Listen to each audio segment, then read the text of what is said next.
Don't jump.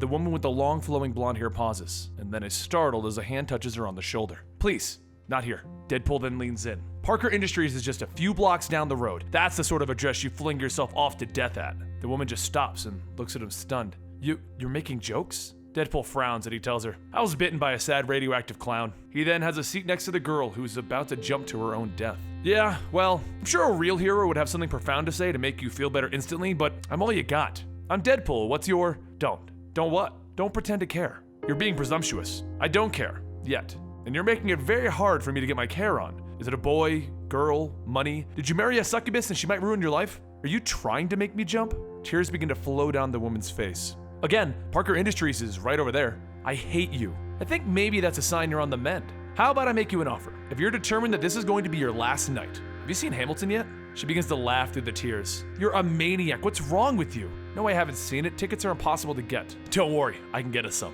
The two of them go to the theater where Deadpool knocks out some slumlords and takes their tickets. And the woman enjoys the show.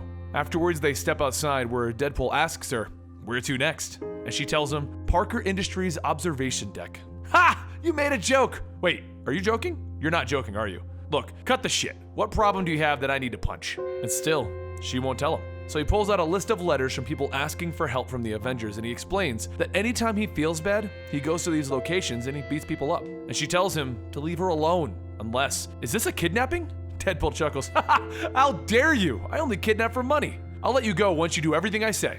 Oh my god, you are kidnapping me. What's your name? Danielle? Oh good, I was worried you were gonna be named Robin. They arrive at an apartment where Deadpool explains that they're here to beat a guy up for stealing from the elderly to support his drug habit. He kicks in the door, knocking an old woman to the ground. The man he's after then shouts, Mom! And Deadpool shrugs it off. To be fair, none of the letters mentioned you lived with your mother. He then knocks the man out and Danielle begins to kick him while he's down. And Deadpool sends off a few text messages. The next stop they go to is the location of where a bunch of hackers are stealing information, and Deadpool lets Danielle press the button on the door charge, blowing it up again. Deadpool then breaks a few arms and begins fighting off all of the nerds, with Danielle watching, until someone takes her hat, and she cracks him with a bat, and then she takes out all of her frustrations on the computer equipment. Deadpool then takes her off on a stolen motorcycle, and they drive off. We had fun, didn't we? Aren't you glad you picked my roof to fail to fall off of? Yeah, sure, but you seem to have a handle on things without me, like the rest of the world.